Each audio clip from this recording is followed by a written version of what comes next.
Bali, ito nga pala yung hydrovac ng ating Toyota Light Ace. May singaw na siya, ginawa natin. Ayan, binaklas ko na to. Ito, pagbabaklas lang na itong hydrovac na to. Ito, meron dito mga lock dito sa gilid yan.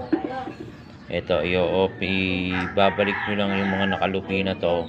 Ayan, paikot, tapos ikakat nyo, ano nyo lang, iangat nyo ng unti-unti ng screw, flat screw.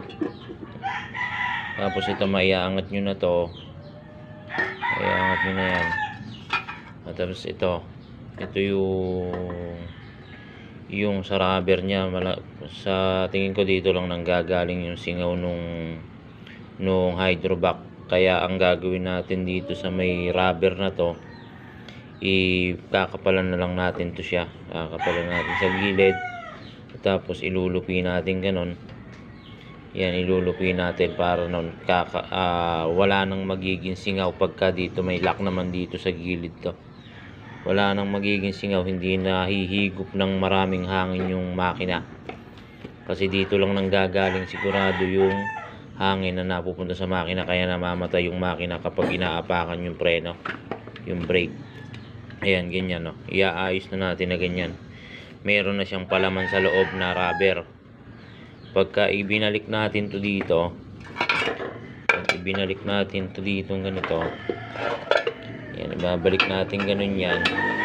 Ngayon, pag naibalik natin siya, tapos ilalapat natin doon na ganun, maglalak na dito sa gilid yan, maglalak na dito. Di wala na siya papasok na hangin.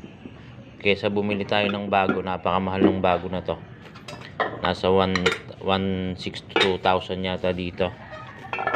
Kaya ito, basic lang naman tong palang ano na to, hydrovac ng Toyota Light Ace. Tapos dito,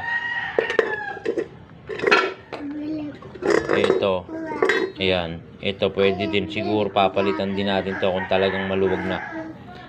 Lalapatan natin ng goma, kasi dito po pwede ring singaw. Tapos ito, i-spray paint na natin to, liliyahin natin, spray paint para magtagal pala siya ulit. Ayan, ganyan lang, basic lang yung pagbaklas ng hydrovac. Medyo mabigat lang siyang baklasin kasi nakaklip na, tapos babalik nyo lang ulit dito. Ayan, para magamit na ulit natin tong ating hydrovac, hindi tayo bibili agad ng bago. Madali lang to.